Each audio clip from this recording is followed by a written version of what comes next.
ओम, आप सभी को सादर नमस्ते। जय श्री राम। मेरे YouTube चैनल वसुधा के रंग में आप सभी का स्वागत है। पुस्तक श्रृंखला के अंतर्गत आज एक राष्ट्र संत की द्वारा लिखे गए ग्रंथ के बारे में और स्वयं उन संत के बारे में एक संक्षिप्त परिचय लेकर आई हूँ। उनके बारे में परिचय देने से पहले उनके द्वारा लिखी गई एक प्रार्थना यहाँ प्रस्तुत करती हूँ।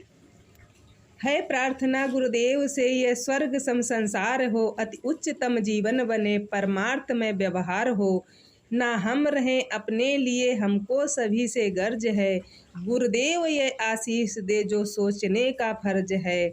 हम हों पुजारी तत्व के, गुरुदेव के आदेश के, सच प्रेम के, नीत नेम के, सद्धर्म के, सत्कर्म के। हो चीड़ झूठे राह के, अन्याय की अभिमान की, सेवा करन को दास की, परवाह नहीं हो जान की। छोटे न हो हम बुद्धि से, हो विश्वमय से ईशमय, हो राममय और कृष्णमय, जगदेवमय जगदीशमय। हर इंद्रियों पर ताव पर हम वीर हों, अति धीर हों, उज्ज्वल रहे सरसे सदा, निज धर्म रत खंभीर हों। यह डर सभी जाता रहे, मन बुद्धि का इस देय का, निर्भय रहे हम कर्म से पर्दा खुलाकर। स्नेह का गाते रहे प्रभु नाम पर, प्रभु तत्व पाने के लिए, हो ब्रह्म विद्या का उदय जी तराने के लिए। अति शुद्ध हो आचार से तन मन सद हमारा सर्वदा, आध्यात्म की शक्ति हमें पल भी नहीं कर दे जुदा। इस अमर आत्मा का हमें हर श्वास भर में गम रहे, गर मौत भी हो आ गई सुख दुख हम में सम रहे। गुरुदेव तेरी अमर ज्योति का हमें निज जान हो, ज्योति का हमें निज जान हो। सत जान ही तू है सदा, ये विश्व भर में ध्यान हो। तुझ में नहीं है पंथ भी, ना जात भी, ना देश भी, तू है निरामय एक रस, है व्याप्त भी और शेष भी। गुण धर्म दुनिया में बढ़े, हर जीव से कर्तव्य हो, गंभीर हो सबके हृदय, सच जान का वक्तव्य हो। यह दूर हो सब भावना, हम नीच हैं अस्पृश्य हैं, हर जीव का हो शुद्ध मन, जब कर्म उनके स्पृश्य हैं। हम भिन्न हों इस देह से, पर तत्व से सब एक हों, हो ज्ञान सब में एक ही, जिससे मनुज निशंक हो। टुकड़या कहे ऐसा अमर पद, प्राप्त हो संसार में, छोड़े नहीं घरबार पर, हो मस्त गुरु चरणार में। हाँ जी, हम बात कर रहे हैं टुकड़ो जी महाराज के बारे में। टुकड़ो जी महाराज राष्ट्र संत के रूप में भी जाने जाते हैं, जिनका जन्म हुआ था अमरावती के यावली ग्राम में, महाराष्ट्र में 30 अप्रैल 1909 को। उनके पिताजी बंडोजी इंगले, माताजी मंजुला देवी इंगले। टुकड़ो जी महाराज जी के बचपन का नाम माणिक था और गुरुदत्त, जो गुरु प्रदत्त नाम है वो टुकड़िया दास के था इनका। इनके गुरु परमहंस श्री समर्थ अड़कोजी महाराज थे। टुकड़ो जी महाराज के बारे में और उनके ग्रंथ के बारे में यहाँ थोड़ी संक्षिप्त जानकारियाँ एकत्रित की हैं।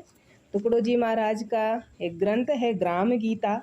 ग्राम गीता में काव्य पंक्तियाँ हैं 4673, अध्याय हैं 41, जो 8 पंचकों के भीतर हैं। 8 पंचक हैं और उनके अंदर 41 अध्याय अपने विषय को समेटे हुए हैं। टुकड़ो जी महाराज ने मानव प्रगति के लिए आवश्यक सभी पहलुओं पर चिंतन किया है। उनके चिंतन संबंधी विषय जो हैं अर्थशास्त्र, समाजशास्त्र, राज्य शास्त्र, नीति शास्त्र, धर्मशास्त्र आदि विषय हैं इनके। सभी मत संप्रदायों के महानुभावों के इस ग्रंथ में चित्र हैं। उनका परिचय है। टुकड़ो जी महाराज व्यक्ति, परिवार और ग्रामोन्नति की बात करते थे। ईश्वर दर्शन, समाजोन्नति, समतावाद, पूंजीवाद, गरीबी, विश्व धर्म, जीवन शिक्षा, जीवन कला इत्यादि पर बात करते थे। मुख्य रूप से उनका जो उद्देश्य था, किसानों को देवता और ग्राम को मंदिर मानते थे।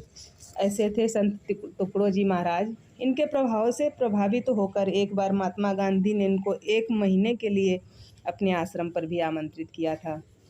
टुकड़ो जी महाराज एक क्रांतिकारी संत थे। उनका संदेश था, जाग उठो बालवीरों, अब तुम्हारी बारी है।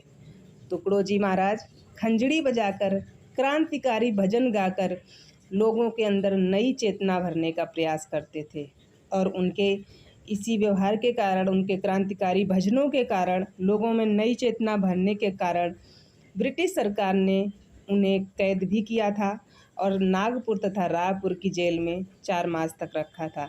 लेकिन जैसे ही वो जेल से बाहर आए, पुनः उन्होंने समाज के में नव चेतना भरने का कार्य शुरू कर दिया।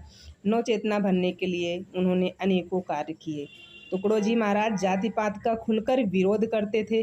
स्वरोजगार को बढ़ावा देने के लिए लोगों को जागरूक करते थे। उनके इतने सुंदर सुंदर कार्यों को देखकर, राष्ट्रभक्ति को देखकर, संस्कृति के प्रति उनकी भक्ति को देखकर, निष्ठा को देखकर और समाज के प्रति उनकी निष्ठा को देखकर, व्यवहार को देखकर स्वतंत्र भारत के जो प्रथम राष्ट्रपति थे, उन्होंने उन्हें राष्ट्र संत की उपाधि से सम्मानित किया। उनके मानवतावादी विचारों के कारण 8 राष्ट्रों का उन्हें मुख्य सलाहकार परिषद के द्वारा नियुक्त किया गया था। इनके जो इस ग्राम गीता अध्याय में, जिसमें कि हमने पहले ही आपको बताया है कि इसमें 4673 काव्य पंक्तियाँ हैं। ये काव्य पंक्तियों के रूप में हमारे पास ग्राम गीता ग्रंथ उपलब्ध है। इसके अंतर्गत जो 8 पंचक हैं, उसके अध्यायों के नाम भी संक्षिप्त में बता देती हूँ। प्रथम पंचक है सद धर्म मंथन पंचक। इसके अंतर्गत देव दर्शन, धर्माध्ययन, आश्रम धर्म। आश्रम धर्म इसमें वैदिक व्यवस्था के अनुसार हैं। ब्रह्मचर्य, गृहस्थ, वानप्रस्थ और संन्यास आश्रम बिल्कुल उसी तरह है वैदिक व्यवस्था के अनुसार। और है इसमें अध्याय प्रपंच, परमार्थ और वर्ण व्यवस्था। दूसरा पंचक है लोक वशीकरण पंचक, जिसमें संसर्ग प्रभाव, आचार प्राबल्य, प्रचार महिमा, सेवा सामर्थ्य और संगठन शक्ति, ये अध्याय हैं। तीसरा पंचक है ग्राम निर्माण पंचक, जिसमें ग्राम रक्षा, ग्राम शुद्धि, गृह निर्माण कला, ग्राम आरोग्य, गोवंश सुधार। चौथा पंचक दृष्टि परिवर्तन पंचक, जिसमें है वेश वैभव, गरीबी अमीरी, श्रम संपदा, जीवन, शिक्षा, महिलाओन्नति। और उसके आगे का 5वां पंचक है संस्कार शोधन पंचक, जिसमें वैवाहिक जीवन, अंत्य संस्कार, उत्सव त्योहार, तीर्थ मेले, देव देवल। इसके आगे का पंचक है प्रेम धर्म स्थापन पंचक, मूर्ति उपासना, सामुदायिक प्रार्थना, प्रार्थना और विश्व धर्म, दलित सेवा और भजन प्रभाव। 7वां पंचक है देवत्व साधन पंचक, जिसके अंतर्गत ये अध्याय है संत चमत्कार, संत स्वरूप, अवतारकार, प्रारब्धवाद, प्रयत्न, प्रभाव। और 8वां पंचक है आदर्श जीवन पंचक, जिसके अंतर्गत हैं अध्याय जीवन कला, आत्मानुभव, ग्राम परिवार, भू वैकुंठ, ग्रामाध्ययन और ग्रंथ महिमा। इस तरह से ये ग्रंथ बड़ा ही सुंदर है, जो मानवतावादी दृष्टिकोण से, राष्ट्रवादी दृष्टिकोण से हर तरह से भरा हुआ है। बहुत ही सुंदर सुंदर इसमें विषय हैं। और भी बहुत सारे ग्रंथ लिखे हैं तुकडोजी महाराज ने, लेकिन ये ग्राम ग्रंथ जो गीता है बड़ा ही सुंदर ग्रंथ है। तो आप सभी लोग इसे पढ़ें आपके सुविधानुसार। इसकी संक्षिप्त जानकारी बस हमारे वीडियो में इतनी ही देना चाहूँगी। आप सभी को पुनः सादर नमस्ते। जय श्री राम।